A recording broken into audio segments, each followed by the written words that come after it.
የቃልና የሳሚ ሴራ ሁለቱን ማጣላት ነበረና የተሳካላቸው ይመስላል። ብሌንም የእውነት ዳግምን እንድትጣላው ያደረገችው ሴራ ነው። ምክንያቱም ቃል ዳግምን የራሷ ማድረግ ትፈልጋለች እና ደግሞ ሳሜሜንም ከጊዜ በኋላ ወጥመዷ ውስጥ ስለምታስገባው ብዙም አይጨንቀኝም ስላንተ፣ ግን አሁን ላይ ዳግምን እንድትተውልኝ ብቻ ነው የምፈልገው በማለት ብቻውን ታወራለች። ለፖሊስ አሳልፋ እየሰጠችው የበኃይሉ መረጃ በኃይሉን እንዲታሰር ላደረገችው በኃይሉ ወይዘሮ ገነትን ለመግደል እቤቷ በሄደበት ሰዓት ነበረ። ምክንያቱም ብሌን እናትሽ ሰላም ናት ለማለት ገነት ወደ ሰላም ቤት ሄዳለች ተብሎ በተነገረው መልእክት እየተንደረደረ ወደ ገነት ቤት ይሄዳል። ገነትም ቤቷ ቁጭ ብላ ጸሎት እያደረገች በነበረበት ሰዓት ነበረ ዘሎ ገብቶ እንዴ ምን ነው ወንድም በሰላም ነው የመጣኸው ስትለው፣ አንቺ ሴትዮ ግን አልሞታልሽ፣ ምን ነው መሞትሽን አጣደፍሽው? እኔ ብተውሽ አንቺ ግን እኔን አልተውሽኝም።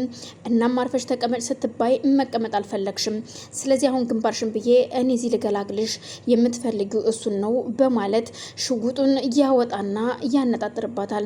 እባክህ በኃይሉ እንዳትሳሳት፣ እኔ ምንም ያደረኩት ነገር የለም፣ ምንም አላደረኩም፣ እስካሁን የማደርገውም ነገር አይኖረኝም ትለዋለች። ለምን ነበር ሰላም ቤት እህቴ ቤት እየመጣሽው? ቅድም ልትነግሪያት አልነበረም ወይ በማለት በፍጹም እኔ እንደዛ አስቤ አይደለም እየመጣሁት፣ እባክህን ተረጋጋ ትለዋለች። ምንም መረጋጋት አያስፈልገኝም፣ አንቺን ግንባርሽን ብዬ መገላገል አለብኝ በማለት ድጋሚ ሽጉጡን አቀባብሎ ግንባሯ ላይ እያደርገዋል። ቃል እዚህ ጋር ለጠቆመቻቸው ፖሊሶች ደግሞ የት እንዳለ አጠያይቀው ስለነበር የሄደበትንም ቦታ እየተከታተሉ ስለነበር ከወይዘሮ ገነት ቤት ይሄዳሉ ፖሊሶቹ። እሱም ምላጩን ለመሳብ በተዘጋጀበት ሰዓት ሳያስበው የገነት በር ይንኳኳል።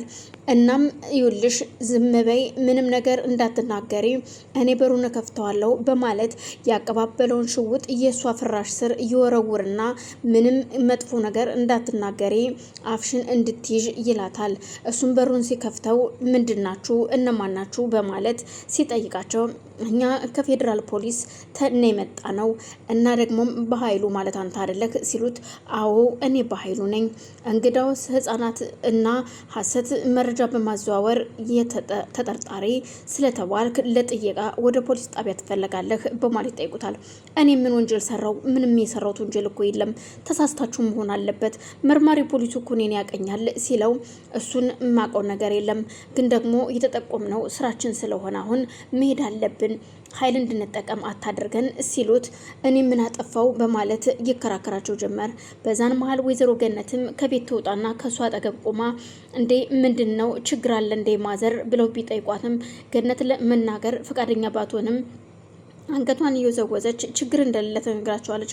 በኃይሉን ፈርተሽ ከሆነ ችግር የለውም፣ በኃይሉን ዞር እናደርግልሻለን፣ እውነቱን ተናገሪ ሲሏት፣ አይ ምንም ያጠፋው ጥፋት የለም ሊጠይቀኝ ነው የመጣው በማለት በተቆራረጠ ትንፋሽ ተነግራቸዋለች። እነሱም የእውነት እርግጠኛ ነሽ? እውነቴን ነው ማዘር፣ አታስቢ፣ እኛ የህግ ሰዎች ነን በማለት ቢጠይቋትም ገነት ለበኃይሉ ከበር ከማድረግ ውጭ ምንም አማራጭ አልነበራትም። እናም በቃ እሺ እንደዛ ከሆነ እንግዲህ መናገር ካልፈለጉ እሺ አሁን በኃይሉ እንሄድ ሲሉት፣ እንዴ በቃ እሷ እኮ ምንም አላደረኳትኝም፣ ምንም አላደረግም ማለቻችሁ እኮ ለምን ሄዳለው ሲላቸው፣ አንተን እኮ እየፈለግን በእሷ ጉዳይ ሳይሆን በህፃናት ዝውውር ነው፣ ስለዚህ መሄድ አለብን፣ ኃይል እንድንጠቀም አታድርገን ሲሉ ሲታገላቸው፣ እነሱም ለሁለት ይጎትቱታል። እኔ እኮ እናንተን አውቃችኋለሁ፣ እንተዋወቅ የለ እንዴ? ስለዚህ ገንዘብ ልስጣችሁና በገንዘብ እንደራደር፣ እኔን ወደዛ ትውሰዱኝ፣ እኔም እኮ ራሴ መምጣት እችላለሁ ብትጠሩኝ ይላቸዋል። አያስፈልገንም የምንም እባካችሁ ትራንስፌር ላደርጋላችሁ ብሎ ቢለምናቸውም እነሱ ግን በፍጹም አሻፈረን፣ ገንዘብ ሳይሆን የህግ ሰዎች ነን እኛ፣ ወደ ህግ ነው መቅረብ ያለብህ በማለት ወደ ፖሊስ ጣቢያ ይወስዱታል። ፖሊስ ጣቢያ ከሄደ በኋላ ለሰላም ስልክ ይደወልላትና ወንድሟ በኃይሉ እንደታሰረ ይነግሯታል። እጅግ ደንግጣ ስለነበረ ከተቀመጠችበት ተናስታ ለመሄድ ስትል በአጋጣሚ ቃል ትመጣለች። እናቴ ምን ሆነሽ ነው ደንግጠሻል? በሰላም ነው ወይ ስትል፣ ልጄ እስኪ ቆይ በኃይሉ ፖሊስ ጣቢያ ነው አሉ ያለው፣ እዛ ደርሼ ልምጣ፣ ምን እንደተፈጠረ አላቅም ስትል ቃል አንገቷን ዘወር አድርጋ በኃይሉ ተያዝክ ማለት ነው እየታባህ ስትል ታወራለች። ምን እያልሽ ነው ልጄ? አይ አጎቴ ስላሳዘነኝ ነው እናም ሂጅ መጠየቅ አለብኝ አብሬ ካንቺ ጋር ስላት፣ አይ አሁን እኔ ነኝ መሄድ አለብኝ ካልተፈታ ትሄጃለሽ ሌላ ቀን እናም አንቺ ቤቱን ጠብቄ እኔ ደርሼ ልምጣ በማለት ሰላምም ወደ ፖሊስ ጣቢያ ስትሄድ በኃይሉ እስር ቤት ነበረና ቆይ ምንድነው የተፈጠረው በኃይሉ ልትነግረኝ ትችላለህ ወይ ስትለው፣ ኧረ እኔ እንጃ ዝም ብሎ ሰው ነው ያስያዘኝ ዝም ብለው ነው ባልተጣራ ምክንያት ነው ዝም ብለው እያስያዙኝ ይሄ የሰዎች ሴራ ነው ደግሞም እዛው የራሴ ሰው ነው ያስያዘኝ ምንም ችግር የለውም አታስቢ እህቴ ይላታል። ከዛም ዞር ብሎ ሀሳቡን ሲያስብ ከዚህ በፊት ያደረገችው ነገር እናም ፍላሹን ስትወስደውና ስትሰጠው የነበረውን ነገር እያስታውስ ጀመር። ስለዚህ ይቺ የተረገመች የድሃ ልጅ እሷ ነች እንደዚህ ያደረገችኝ በማለት ሲያወራ፣ አልገባኝም ባይሉ እንደዚህ አትሳደብ አይዞህ እኔ እህትህ እያለሁ ተፈታለክ ትለዋለች። እናም አሁን እስኪ ለማንኛውም ገብቻ እናገራቸዋለሁ ስትል፣ ለማንኛውም እህቴ አሁን እየተጠራሁኝ ነው ዛሬ ማምሻዬን ካለቀቁኝ ነገ ስትመጪ ዝም ብለሽ ልብስ ነገር አምጭልኝ እናም አመሰግናለሁ እና ትንሽ ገንዘብም አምጭልኝ ይላታል።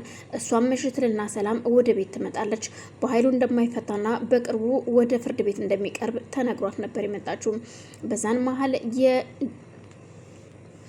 እንደመጣች ቤት እንደገባች ቤት ውስጥም ሰላም ብሌንን ስታያት ብሌንም እየሰማችው መርዶ አሳዝኗት ስለነበር ምክንያቱም እናት ይሄ ባትሆንም እንኳን ለምን ሙታ ልትደበቅ ትችላለች የሚለው ነገር አሳስቧ ስለነበር ወደ ኪችን ትገባለች።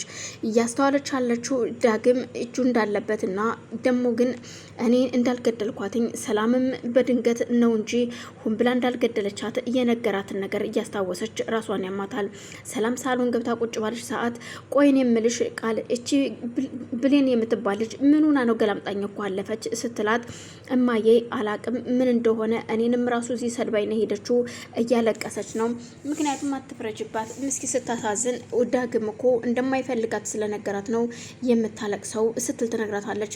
ሰላምም እቺ ጨምላቃ እንዴት እንደዚህ ታደርጋለች እንደውም ከቤት ማባረር አለብኝ ስትል ብሌንን ለመሳደብ ወደ ኪችን ስትሄድ፣ እባክሽ ተይኝ እትዬ አንቺ ልጅ ግን ቆይ ለምንድን ነው ገላምጠሽኝ ሄድሽውስ ለምንድን ነው ቆይ ችግርሽ ምንድነው? የመስራት ፍላጎት ከሌለሽ መሄድ ትችያለሽ ስትላት፣ ይቅርታ እትዬ የምወድሽና የማከብርሽን ያህል እንደዚህ አታዋረጅ እንድነግርሽም አትጠብቂኝ ይቅርታ ደግሞ እኔ አልገላመጥኩሽም ስትላት፣ እኮ ምንድነው ታዲያ እንደዚህ የሚያደርግሽ? ይኸውልሽ እኔ ምንም የማደረጉት ነገር የለም ግን ደግሞ አንድ ነገር ልንገልሽ እናቴ የተባለችዋን እኮ ገለሽ እንደቀበራችኋት ሁላችሁም ሰምቻለሁ ስትል ሰላም ትደነግጣለች።